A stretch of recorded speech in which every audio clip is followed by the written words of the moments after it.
Donc on va donner la parole maintenant à Gérard Thiel, qui va recevoir le prix, qui reçoit le prix de cette société du meilleur livre d'histoire de la médecine. Donc je crois que vous allez lui remettre une médaille. Alors, Monsieur Gérard Thiel n'a pas pu recevoir ce prix lors de notre cérémonie solennelle en mars dernier. Eh bien, vous êtes là aujourd'hui et la remise de ce prix revêt donc une importance particulièrement grande. Félicitations d'abord pour votre livre particulièrement intéressant sur l'histoire de l'Athènes des Teigneux. Et voici la médaille qui couronne ce prix. Voilà. Écoutez, je suis très flatté. Je vous remercie infiniment de cette distinction qui m'honore. Je suis tout à fait désolé de ne pas avoir pu être présent lors de la précédente séance pour recevoir ce prix avant, mais bon, des obligations diverses. Enfin.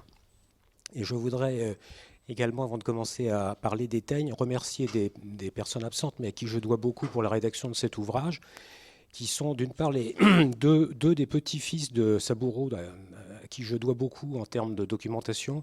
D'une part, le professeur Olivier Saboureau, qui est malheureusement décédé depuis, et le docteur Mathieu de Brunhoff, qui lui est bien vivant, qui est un pédiatre parisien, également petit-fils de Saboureau par une autre branche, on peut dire. Et ces deux médecins m'ont beaucoup apporté en me donnant de façon extrêmement, je dirais, détendue et spontanée, un très grand nombre d'archives personnelles totalement inédites. Et je veux également associer dans ces remerciements Madame Nathalie Huilleret, qui est la directrice éditoriale des éditions Springer, qui a beaucoup soutenu ce projet, qui l'a accepté avec une rapidité tout à fait inattendue, je dois dire. Et donc je remercie beaucoup ces trois personnes. Voilà, je vais donc résumer en quelques diapositives ce travail sur l'histoire des enfants teigneux à Saint-Louis. Je pense qu'on appuie là pour faire la suivante. Ici, voilà. L'histoire des enfants teigneux à Saint-Louis commence officiellement avec la spécialisation de l'hôpital Saint-Louis, qui date du 27 novembre ou du 4 décembre 1801, selon que l'on parle du décret ou de l'arrêté. En réalité, le texte est le même. Il fait suite à une dizaine d'années d'atermoiements administratifs concernant la nécessaire réorganisation des hôpitaux de Paris. Et donc, ce décret du 27 novembre 1801, dont vous voyez ici une copie avec à gauche, oui c'est ça, à gauche, une sorte de maquette de l'hôpital Saint-Louis à l'époque. Ce décret prévoit donc la séparation des hôpitaux de Paris en deux grands groupes. On disait hospices à l'époque. D'une part, des hospices communs pour le traitement des maladies ordinaires, c'est des hôpitaux généraux, on va dire, et des hôpitaux spéciaux. Et donc ces hôpitaux spéciaux, qui sont définis par l'article 13 de ce règlement, sont au nombre de trois. D'une part, l'hospice des Vénériens, pour les maladies du même nom, l'hospice de la couche, c'est-à-dire une maternité, et enfin l'hospice du Nord, qui est celui qui nous intéresse, puisqu'il s'agit de l'hôpital Saint-Louis, dénommé hospice du Nord par convenance révolutionnaire, on va dire. D'une part, pour des maladies chroniques, enfin pour les maladies chroniques, soit contagieuses, telles que la gale, la teigne et les dartres, soit des maladies rebelles irréductibles, comme le scorbut, les vieux ulcères et les écrouelles. Cette attribution, on va dire, de maladies contagieuses à l'hôpital Saint-Louis, essentiellement de maladies contagieuses, était surtout due à l'éloignement de l'hôpital du centre de Paris, qui en faisait donc un endroit assez privilégié pour traiter, entre guillemets, les malades contagieux. Et d'ailleurs, l'architecture de l'hôpital que vous voyez là, qui date, elle, du début du XVIIe, Henri IV, est une architecture de type carcéral, avec une double rangée de murs, enfin d'enclos, on peut dire, qui isolaient les malades contagieux du reste de la ville. En fait, pour que l'hôpital Saint-Louis devienne réellement un hôpital de dermato, de maladies de la peau, il fallait absolument qu'il y ait un médecin pour s'en occuper. Et donc ce médecin était le docteur Jean-Louis Alibert, dont vous voyez ici, premier médecin dermatologue de l'hôpital Saint-Louis, dont vous voyez ici le portrait, avec à côté une autre vue de l'hôpital Saint-Louis, également avec cette double enceinte. À droite, le pavillon Gabriel qui existe toujours, à gauche, la chapelle qui existe toujours également. Le docteur Alibert est donc, comme vous le voyez, né à Villefranche-de-Rouergue. Il avait, paraît-il, un accent rocailleux assez marqué de son sud-ouest natal. Il a été docteur en médecine à la fin du XVIIIe, médecin de Saint-Louis en 1802, donc tout de suite après la spécialisation de l'hôpital. Il n'était pas professeur de dermato, puisque la chaire de dermatologie a été créée en 1879 à la faculté de médecine de Paris. Il a été d'abord professeur de botanique, puis de thérapeutique. Il a abandonné l'hôpital Saint-Louis dans les années 1820 pour suivre un royal patient. Il est devenu médecin ordinaire de Charles X et il est mort le 4 décembre 1837. Et en fait, Alibert s'est fait connaître d'une part par ses écrits, mais surtout par sa manière d'enseigner. Il avait, d'après ce que racontent les témoins, il y en a qui ont écrit sur lui, il avait une manière d'enseigner extrêmement spectaculaire, et notamment il enseignait beaucoup en plein air. Enfin, il fallait qu'il fasse beau, mais il enseignait quand même assez souvent en plein air, et l'enseignement d'Alibert a été peint de façon très hagiographique par René Berton au début du 19e, et donc là on voit Alibert un peu en majesté, on va dire, faisant sa leçon clinique en plein air devant l'entrée du pavillon Gabriel, avec les étudiants à sa droite, des religieuses un peu disséminées, les malades un peu partout. Et si on zoome sur le côté droit de la photo, on s'aperçoit qu'il y a un petit groupe d'enfants. Alors, je ne sais pas si ça marche, ça. Ça marche, ça ? Ouais. Un petit groupe d'enfants qu'on pousse un peu à la mendicité. Et si on zoome encore sur ces groupes d'enfants, on s'aperçoit que l'un d'entre eux a sur le cuir chevelu un casque jaunâtre qui déborde largement sur le visage, qui n'est autre qu'un favus, avec les godets faviques qu'on va revoir tout à l'heure. Cela dit, à l'époque d'Alibert, la teigne occupait un panorama dermatologique assez vaste en raison d'une terminologie pour le moins imprécise, dans laquelle en réalité une seule forme clinique de teigne est une teigne mycosique au sens actuel du terme, la teigne faveuse qu'on appelait depuis tout temps, c'est bien avant Alibert, qu'on appelait même déjà la vraie teigne. Et donc à côté de cette teigne faveuse qui est ici, que je vais remontrer tout à l'heure, on trouve d'autres formes cliniques qui n'ont rien à voir avec la teigne mycosique, une teigne dite granulée sur laquelle je suis absolument incapable de faire le moindre diagnostic, une teigne muqueuse qui est probablement quelque chose comme des croûtes de lait, une teigne amiantacée qu'Alibert a décrit lui-même, qu'on appelle parfois fausse teigne amiantacée, et une teigne furfuracée qui est probablement quelque chose comme un psoriasis du cuir chevelu ou une dermite séboréique. Alors, les teignes à l'époque d'Alibert étaient en réalité, au sens mycosique du terme, presque exclusivement représentées, pour Alibert en tout cas, par le favus. Et Alibert décrit le favus de manière tout à fait remarquable. Il avait incontestablement un sens de la description clinique très, très affiné, très particulier. Et donc il donne l'observation que vous voyez ici, d'un enfant dénommé Antoine Fondanège. Alibert, dans ses textes, donne l'identité des patients, ce qui est un peu bizarre, mais il donne clairement, parfois même, l'adresse des malades. Donc Antoine Fondanège se détermina à venir à Paris, et donc il a sur son corps des croûtes faveuses jaunâtres dont les unes étaient cavées dans leur centre et relevées vers les bords, c'est-à-dire la lésion élémentaire du favus, qui est donc le godet favique, ce qui leur donne, dit-il, écrit-il, une certaine ressemblance avec la semence du lupin. Le malade exhalait une odeur de souris très énergique. Et donc on a là la description tout à fait caractéristique du favus, avec cette forme de godet, ce godet en forme de lupin, que les auteurs anglais d'ailleurs utilisent assez volontiers, puisque à la même époque en Angleterre, la teigne s'appelle porigo, et que le porigo dit favosa des auteurs anglais est en fait un favus. Alors, voilà. Donc voilà ici la représentation du godet favique, illustrée dans un autre ouvrage dont je reparlerai tout à l'heure. Et je vais maintenant montrer un certain nombre d'images de teignes faveuses, de favus. Donc vous avez ici par exemple un favus du cuir chevelu sur une aquarelle qui se trouve au musée de Saint-Louis. Les images que je vais montrer proviennent toutes du musée de Saint-Louis et de la bibliothèque Henri Feulard. Vous avez ici un autre favus qui provient de l'Atlas de Hébras, qui est un atlas absolument extraordinaire qui date des années 1850, un atlas autrichien. Ici, un autre favus très spectaculaire qu'on trouve dans l'atlas de Kaposi, celui de la maladie de Kaposi, qui date des années 1880. Un autre favus sous forme d'une aquarelle qui est dû à un aquarelliste recruté par Alphée Cazenave à Saint-Louis. Ici, un favus très évolué. Le favus a, on peut dire contre lui, le désagrément d'être une teigne à évolution très cicatricielle lorsqu'elle n'est pas traitée, et donc laissait ces épouvantables cicatrices chez les patients non traités, toujours dans l'atlas de Cazenave. Quelques photos de moulage, évidemment. Alors, j'ouvre une parenthèse à propos des photos de moulage, parce que pour ceux qui le souhaitent, les photos, les moulages du musée de Saint-Louis sont pratiquement toutes maintenant accessibles sur le site internet de la BIUM. Il en manque, je crois, 300 qui vont être photographiés très rapidement, ce qui veut dire qu'il y en a à peu près déjà 3000, presque 4000 qui ont déjà été photographiés par les photographes de l'assistance publique. Et donc, parmi ces moulages, on trouve une vitrine entière consacrée au Favus. Donc, vous avez ici un aspect assez lunaire de Favus du cuir chevelu parsemé de godets faviques.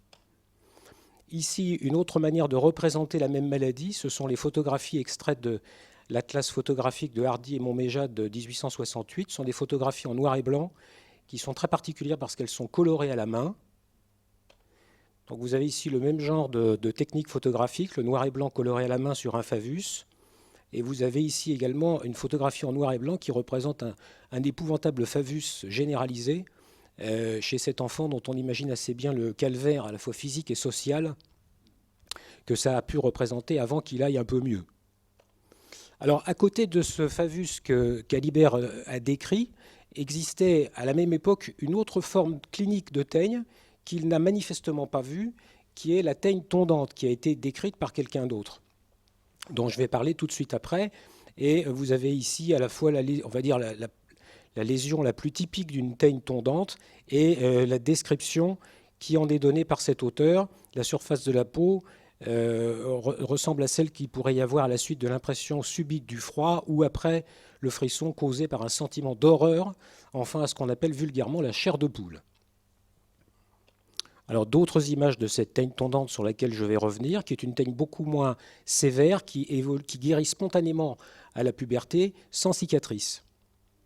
Une teigne tondante et un herpès circiné, qui sont en réalité la même maladie, représenté sur cet enfant, également extrait de l'Atlas de Hébras dans les années 1840-1850.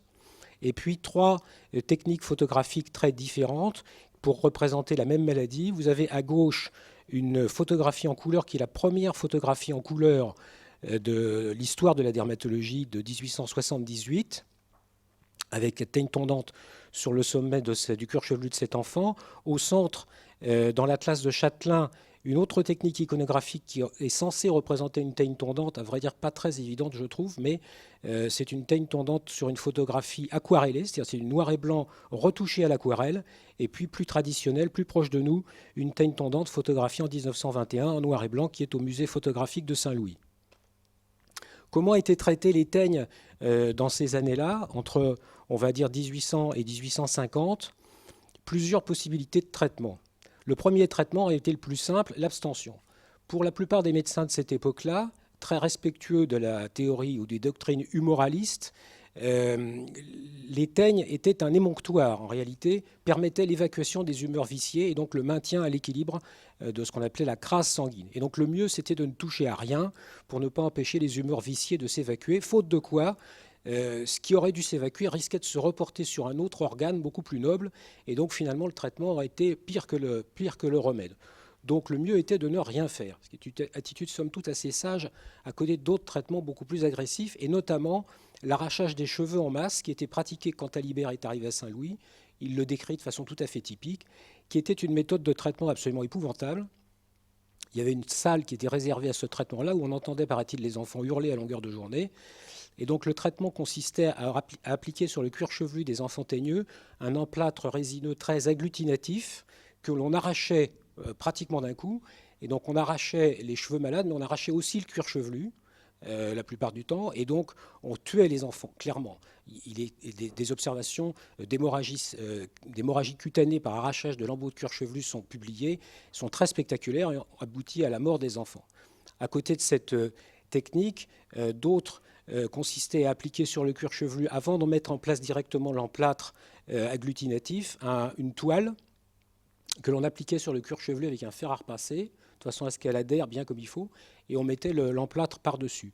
Plus récemment, jusque dans les années 1870, cette technique a été utilisée d'une manière un peu light, on va dire, c'est-à-dire en utilisant non pas un emplâtre sur l'ensemble du cuir chevelu, mais des bandelettes agglutinatives qu'on retirait une à une pour enlever les cheveux parasités, car les médecins avaient bien repéré quand même que la teigne est une maladie du cheveu. À côté de cette méthode très barbare, on peut dire, existait un assez grand nombre de remèdes secrets qui reviennent en gros à l'abstention dont j'ai parlé tout à l'heure. La commission des remèdes secrets, qu'on peut consulter, dont les archives sont accessibles à l'Académie de médecine, regorge de ces trésors de remèdes secrets qui, à l'évidence, ne servent strictement à rien, ne servaient strictement à rien, mais avaient au moins l'intérêt de ne pas être dangereux.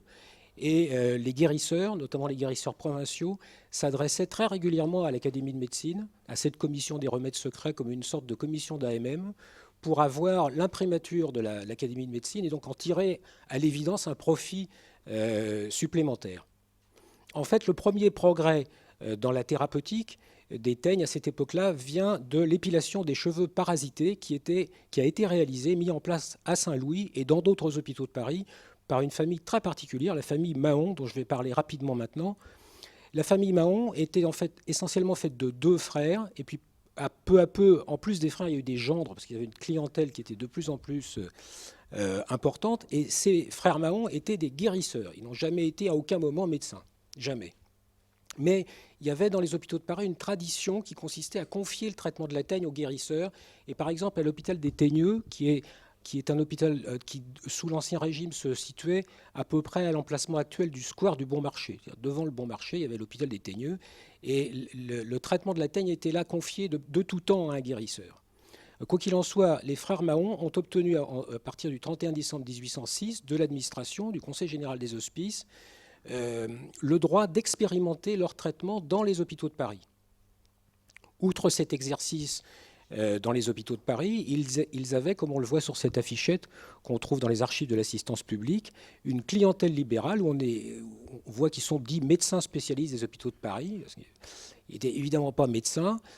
Outre les hôpitaux de Paris, ils exerçaient donc dans un certain nombre de villes de province. Et puis, ils avaient pignon sur rue, 30 rue de Rivoli et 2 rue des Vosges, où ils donnaient des consultations régulières, par exemple rue des Vosges, le mardi et le vendredi, de 1h à 4h. Et donc leur technique était une technique en définitive assez simple, douloureuse, parce qu'il s'agissait d'épiler les cheveux parasités un par un entre les doigts, après avoir appliqué sur le cuir chevelu un topique gras qui permettait de débarrasser le cuir chevelu de squames, de croûtes d'impétigo et de choses comme ça, et en recouvrant d'une poudre sur laquelle il gardait un grand secret, mais qui en réalité ne servait à rien, simplement à entretenir le mystère. Alors, les frères Mahon ont obtenu, à la suite de cette première expérimentation en 1810, le monopole du traitement des teignes dans les hôpitaux de Paris. Ils étaient rémunérés à la tête de teigneux guéris. La guérison a été constatée par un médecin du bureau central, et ils avaient une somme dont j'ai plus le chiffre en tête. Et donc vous voyez sur ce petit tableau à droite qu'ils auraient guéri un peu plus de 25 000 enfants en une vingtaine d'années, en sachant ce que j'ai dit tout à l'heure sur la nosologie des teignes, qui était quand même assez imprécise, et donc bien difficile de savoir exactement ce qu'ils ont guéri. Mais probablement quand même beaucoup de favus. En 1812, l'Académie de médecine s'est intéressée quand même au traitement des frères Mahon pour savoir ce qu'il fallait vraiment en penser, et a demandé au Conseil général des hospices la création d'une vingtaine de lits pour hospitaliser des enfants, pour évaluer de façon précise le traitement de la famille Mahon. Le Conseil général des hospices a répondu fort sagement qu'il n'en était pas question, et qu'il n'était pas question d'hospitaliser des enfants pour le simple motif de la teigne, qui pouvait parfaitement être traitée en externe, ce qui était le cas, puisque les enfants venaient, par exemple à Saint-Louis, les Mahon étaient là 2 après-midi par semaine, et épilaient consciencieusement la tête des enfants, ce qui durait à peu près 1 heure pour une tête d'enfant, on va dire, ce qui est quand même probablement assez douloureux, mais 1 heure répétée plusieurs fois, parce qu'il faut attendre, faire plusieurs vérifications pour être certain que les cheveux repoussent sains. Alors, la famille Mahon, qui était donc des guérisseurs, vous voyez, c'est marqué, chargée avec son frère du traitement spécial de ces affections. Ils ont donc écrit un livre en 1829 qui est assez bon, d'ailleurs, il faut bien le dire, avec 5 planches coloriées, dont j'ai montré une planche tout à l'heure. Ce sont eux qui ont décrit clairement la teigne tondante. Ce n'est pas Alibert, ils étaient contemporains d'Alibert, mais Alibert n'a jamais rien vu en termes de teigne tondante. Et eux l'ont décrit. Et ils ont apporté, me semble-t-il, 2 progrès. D'une part, l'épilation plutôt que la calotte, ce qui était incontestablement un progrès thérapeutique pour les enfants. Et donc, ils ont décrit cette teigne tondante. Alors, à partir de la fin des années 30, les choses changent assez radicalement. Je suis désolé, monsieur le doyen, d'être obligé de répéter ce que vous avez dit. Mais il se trouve que Johann Lucas Schönlein, en 1839, à Zurich, qui était un médecin tout à fait prestigieux, a l'idée assez aventureuse pour l'époque de mettre une parcelle de Godefavik sous un microscope, de regarder ce qui se passe et voit les champignons du Favus. Et donc, après que l'acare de la gale ait été découvert et puis redécouvert, à vrai dire, à Saint-Louis quelques années avant, après qu'on sache qu'une maladie de la peau pouvait être causée par un animal, le sarcopte, on voit la première maladie de la peau causée par un végétal, le champignon du Favus, qui est représenté ici. Voilà, ici, c'est la première représentation du champignon du Favus. Et dans son texte, la publication de Schönlein, qui est une publication tout à fait majeure, elle fait une page exactement. C'est une publication très courte dans laquelle il fait clairement référence à Bassy et Audouin, dont vous avez parlé, monsieur le doyen, comme étant les inspirateurs de son œuvre, puisque dans la mesure où la maladie du ver à soie, la muscardine, était due à un champignon, il n'y avait pas de raison qu'il n'y en ait pas une autre, avait-il pensé, pour l'homme. Et de fait, il montre l'étiologie du champignon du Favus en 1839, et la dénomination de ce champignon, Acorion schönleini, est faite par son élève Robert Remack quelques années plus tôt. Il y a une petite discussion d'historiens pour savoir qui a réellement découvert le Favus. Est-ce que c'est Robert Remack ou Schönlein? Les argumentations des uns des autres se valent. Alors, la découverte de Schönlein est importée à Paris par David Gruby, qui, on peut dire, importe en France la méthodologie de travail des germaniques, c'est-à-dire l'habitude de regarder dans un microscope. Il y avait des grands débats quand on lit à cette époque-là les comptes rendus de l'Académie de médecine. On voit bien qu'il y a eu des grands débats sur l'utilité du microscope en médecine, qui était extrêmement contesté. Les gens ne voyaient pas du tout à quoi ça pouvait servir. Et la dermatologie a été quand même pratiquement à l'époque un des seuls domaines dans lesquels le microscope était réellement utile, permettait de montrer quelque chose. David Gruy est une personnalité tout à fait étonnante. Il est diplômé de l'université de Vienne. Il quitte Vienne pour des raisons religieuses, on va dire.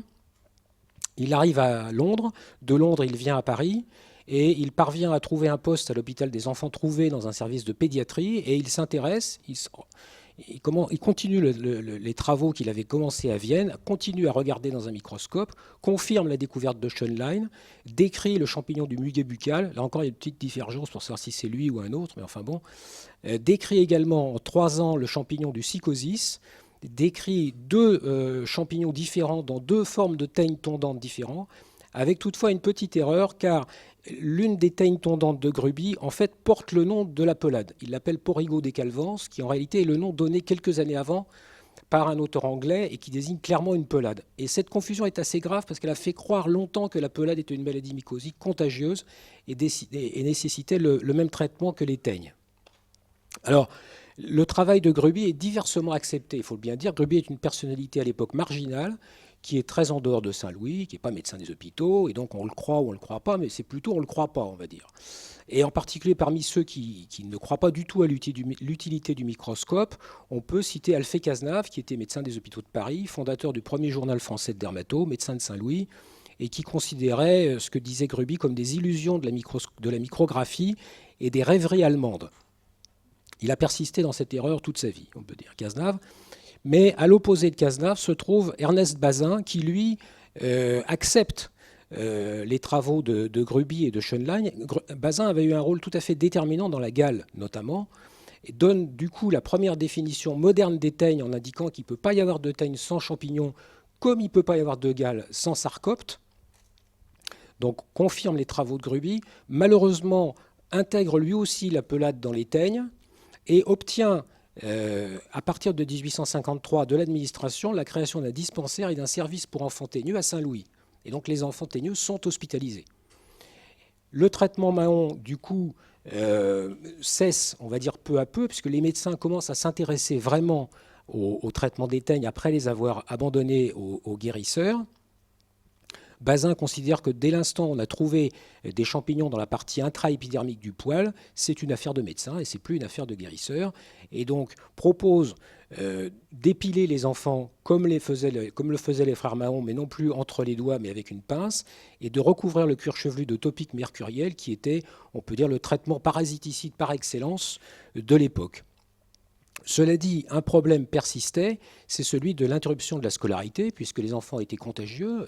La teigne est une maladie contagieuse, donc les enfants ne pouvaient plus aller à l'école, étaient des exclus sociaux, on va dire, et ce problème-là n'était pas réglé ni par le dispensaire, même si ça se faisait en externe, il fallait quand même amener les enfants, et pendant ce temps-là, ils n'étaient pas à l'école, et encore moins lors de l'hospitalisation. Et donc la solution à ce problème de la scolarité et de l'exclusion sociale vient d'un autre médecin de Saint-Louis, le docteur Charles Layet, qui est donc médecin de Saint-Louis, qui a contribué très activement à fonder le musée des moulages et qui crée en 1886, on va le voir, une école d'un genre tout à fait nouveau dans les hôpitaux de Paris, une école pour enfants teigneux, 130 places d'enfants teigneux.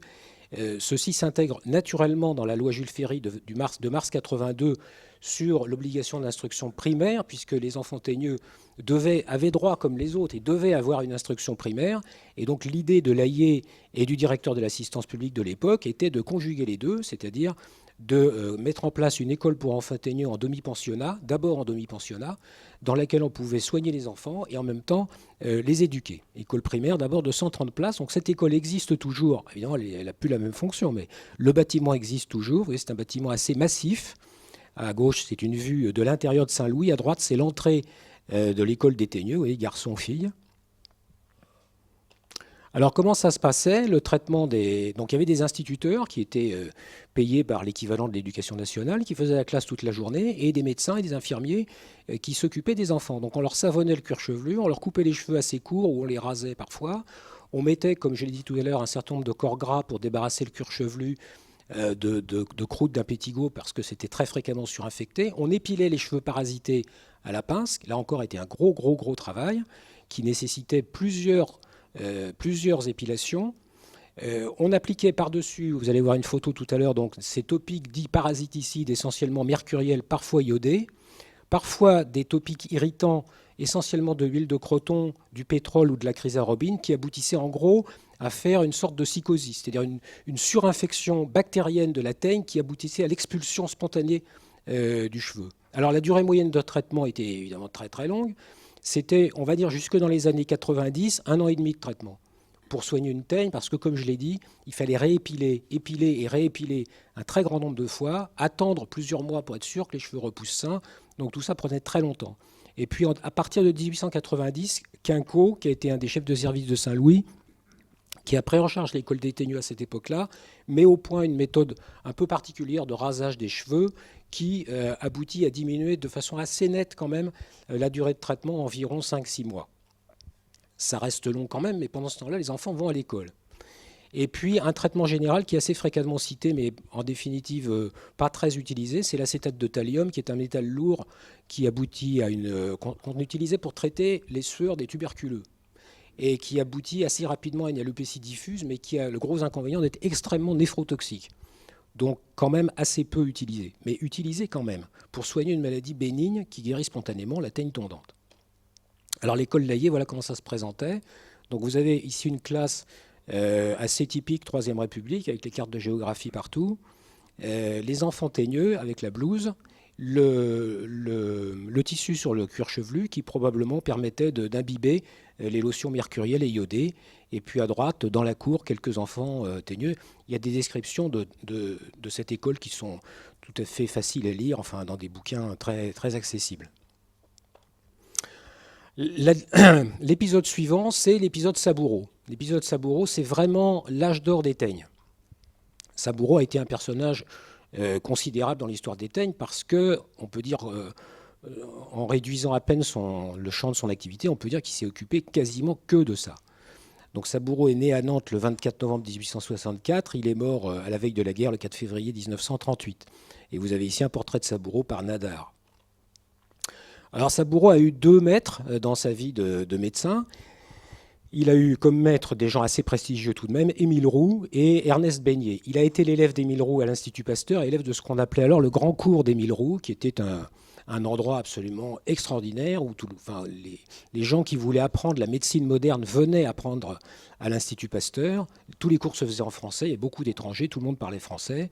Ça durait 6 semaines, je crois, et Saboureau a été le premier, on va dire, médecin de Saint-Louis à s'inscrire au cours d'Émile Roux à l'Institut Pasteur. 1890. Et en 1892, il est interne dans le service de Beignet, qui était un service très prestigieux. Et Beignet lui confie la tâche d'approfondir les champignons des teignes.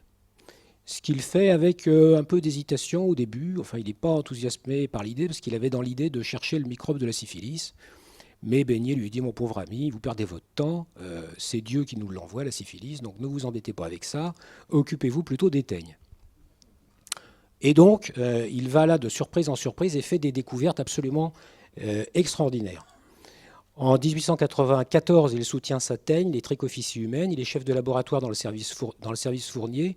Fournier était donc le professeur titulaire de la chaire, et il met en évidence deux types de teignes tondantes qu'il différencie très aisément, à vrai dire, selon le diamètre des spores, des teignes tondantes à petites spores et à grosses spores. La question du favus était réglée de toute façon.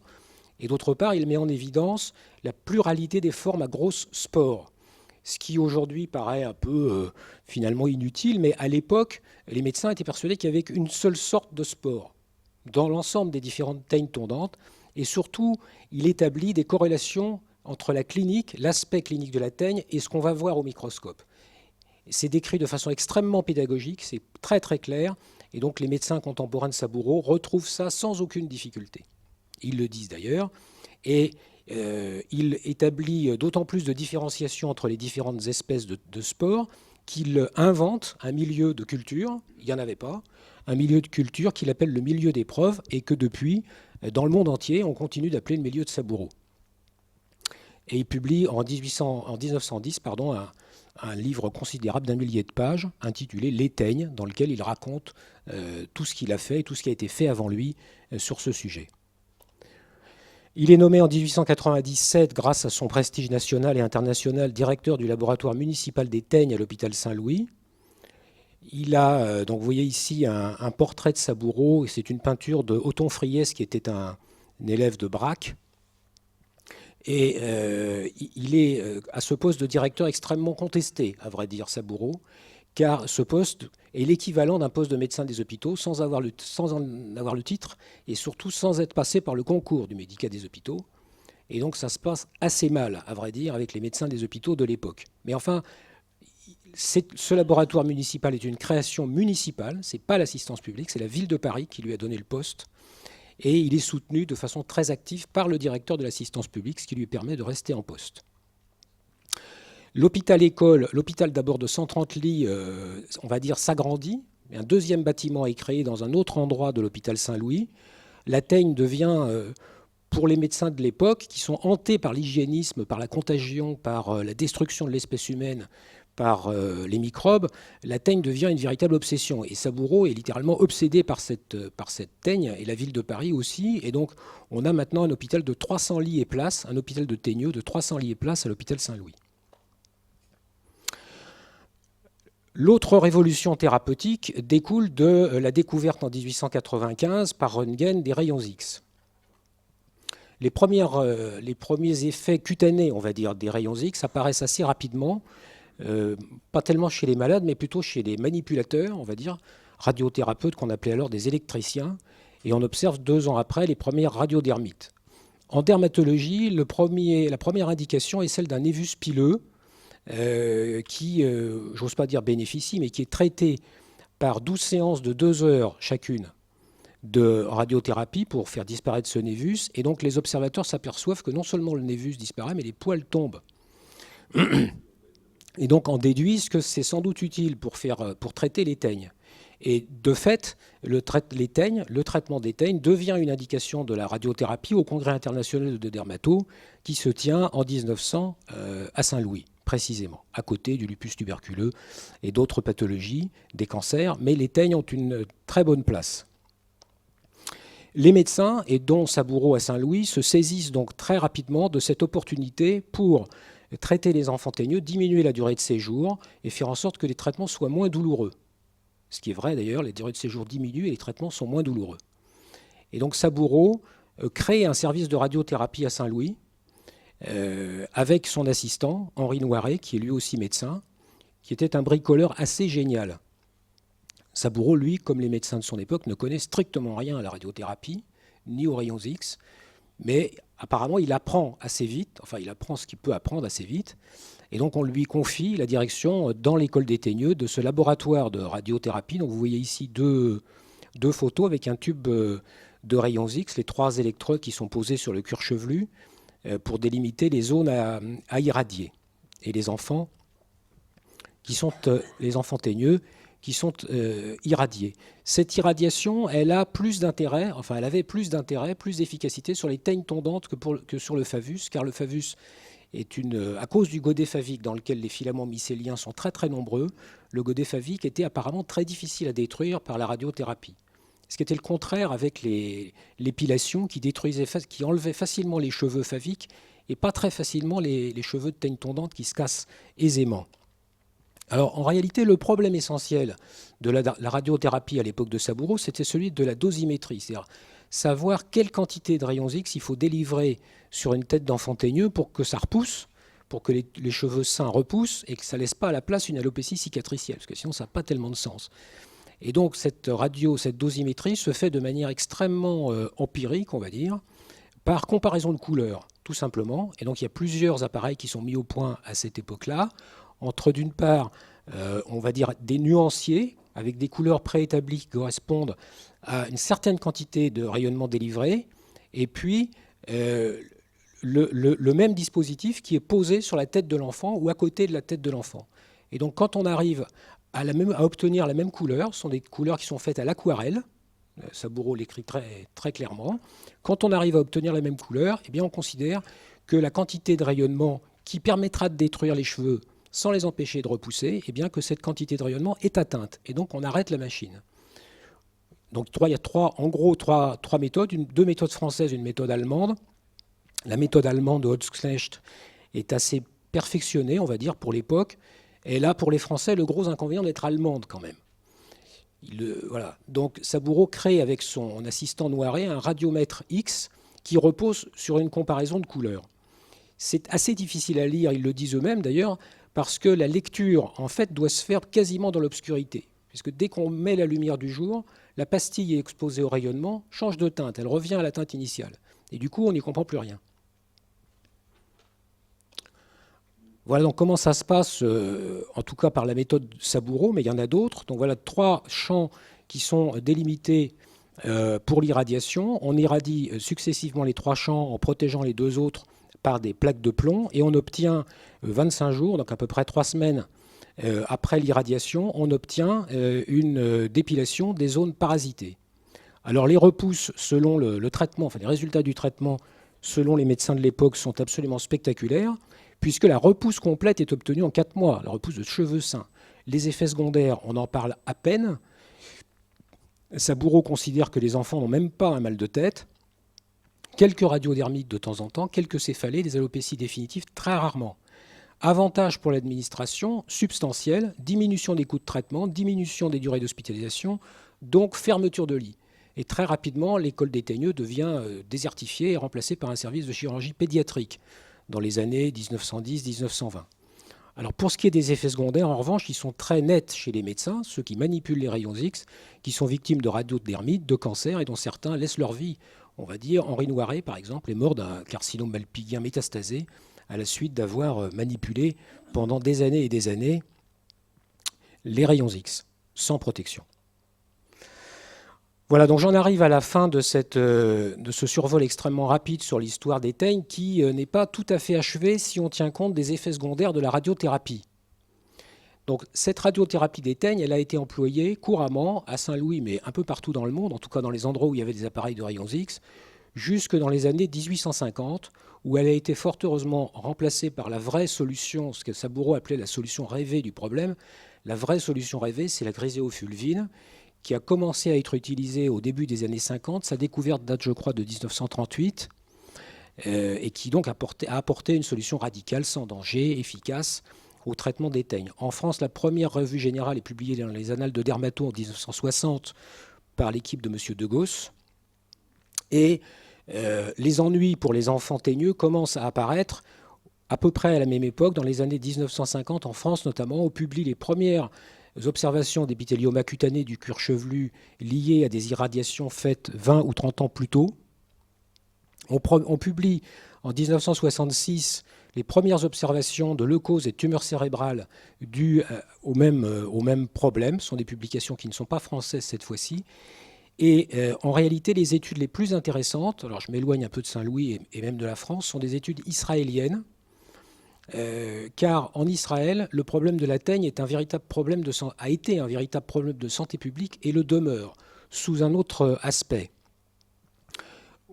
Au moment de la création de l'État d'Israël, en 1948, un grand nombre d'enfants venus d'Afrique du Nord étaient porteurs de favus et de teignes tondantes. Et le gouvernement israélien de l'époque a choisi d'utiliser la méthode que tout le monde utilisait, c'est-à-dire la radiothérapie, pour traiter ces enfants. Tous ces enfants, c'est-à-dire un peu plus de 10 000 apparemment, ont été traités au début des années 50 par la radiothérapie. Tous étaient apparemment porteurs de teigne, mais certains, dit-on, ont pu être irradiés par erreur sans avoir de pathologie. Il se trouve que l'État d'Israël a un registre de population extrêmement bien tenu depuis la fondation de l'État d'Israël. Le registre de population dit exactement à quel moment chaque individu est arrivé. Est-ce qu'il avait des frères, des sœurs? Est-ce qu'il avait des jumeaux? D'où ils venaient? Combien de temps ils sont restés? S'ils sont repartis, où ils sont allés? Et donc ça permet de faire des études épidémiologiques extrêmement fines. Et donc grâce à ces études épidémiologiques, les chercheurs ont montré, ça a été publié de façon très très bien, un doublement des cellules cérébrales et de la thyroïde, et la persistance du risque de ces tumeurs cérébrales plus de 30 ans après l'irradiation. Alors cette histoire-là a été révélée en Israël il y a assez peu de temps, à la fin des années 90. Les descendants des enfants atteints de tumeurs cérébrales se sont regroupés en une sorte de collectif et ont donc attaqué en justice le gouvernement israélien de l'époque. Et le gouvernement a nommé, je crois il n'y a pas très longtemps, un monsieur Teigne, on va dire, chargé d'étudier la manière dont on pouvait indemniser, alors soit les victimes si elles sont encore en vie, soit les descendants. Et de fait, les victimes ont bénéficié d'un fonds d'indemnisation. Cette indemnisation a donné lieu à une polémique extrêmement virulente de la part de citoyens israéliens qui ont considéré de façon très polémique, ils ont même fait un film là-dessus qu'on peut acheter sur Amazon.com. Ils ont même fait un film en indiquant que le gouvernement israélien de l'époque, en fait, avait irradié volontairement des juifs séfarades venant d'Afrique du Nord dans le but de les exterminer. Voilà, c'est expliqué comme ça, très clairement comme ça. Apparemment, d'après ce que j'ai lu, il semblerait quand même que ces positions polémiques ont été un peu adoucies, tout de même, mais quand même, ça a pris une importance très grande qu'on mesure assez mal ici, mais ça a pris une importance très grande en Israël et les publications sont très faciles à lire sur ce sujet. Voilà, c'est ce que je voulais dire rapidement sur l'histoire des teignes, pour montrer notamment que l'histoire ancienne des teignes est encore aujourd'hui vivante. Merci beaucoup encore une fois.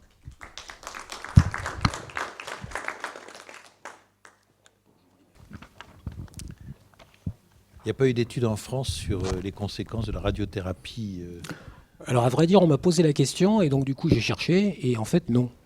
En fait, je crois que ça a intéressé assez peu de gens. J'ai posé la question notamment au service des archives de l'assistance publique qui conserve les dossiers des malades. Et on m'a dit, pour savoir ce qu'il en était, est-ce que vraiment tout le monde avait été irradié, dans quelles conditions, etc. On m'a expliqué que jusqu'en 1948, il n'était pas obligatoire de faire des dossiers de malades à l'assistance publique. Et donc, avant, il n'y a pas. Et en allant dans l'autre sens, en partant des personnes atteintes de tumeurs cérébrales dans les services de neurochirurgie, combien ont reçu une radiothérapie pour teigne? Alors, je ne peux pas vous dire les études françaises. Je crois qu'elles n'existent pas. À vrai dire, les études françaises sur ce sujet-là sont très fragmentaires, sont des observations uniques. Et à ma connaissance, les seuls travaux vraiment d'ampleur sont des travaux nord-américains et surtout israéliens, en collaboration parfois d'ailleurs. Le trichophytonsurans, c'est la même famille? C'est une des formes cliniques de teigne tondante, oui. Enfin, de forme étiologique des teignes tondantes. Parce qu'actuellement, on en voit quelques cas dans le cadre de sports de contact. Et, voilà, c'est ça. C'est-à-dire à l'époque de Saboureau, par exemple, au début du XXe siècle, les teignes étaient essentiellement une maladie à contagion interhumaine, à contamination interhumaine, ce qui n'est plus le cas maintenant, puisque c'est plutôt animal-homme, on va dire le chien, le chat et les enfants. Mais à l'époque de Saboureau, c'était le contraire. La contamination du chien à l'enfant était très, très rare. Et en revanche, la contamination interhumaine était la plus répandue. Mais comme vous dites, il y a maintenant de temps en temps quelques épidémies dans des petites collectivités de contamination interhumaine. Est-ce que vous avez une notion de la fréquence de la teigne dans la population? Est-ce que cette fréquence a évolué? Aujourd'hui?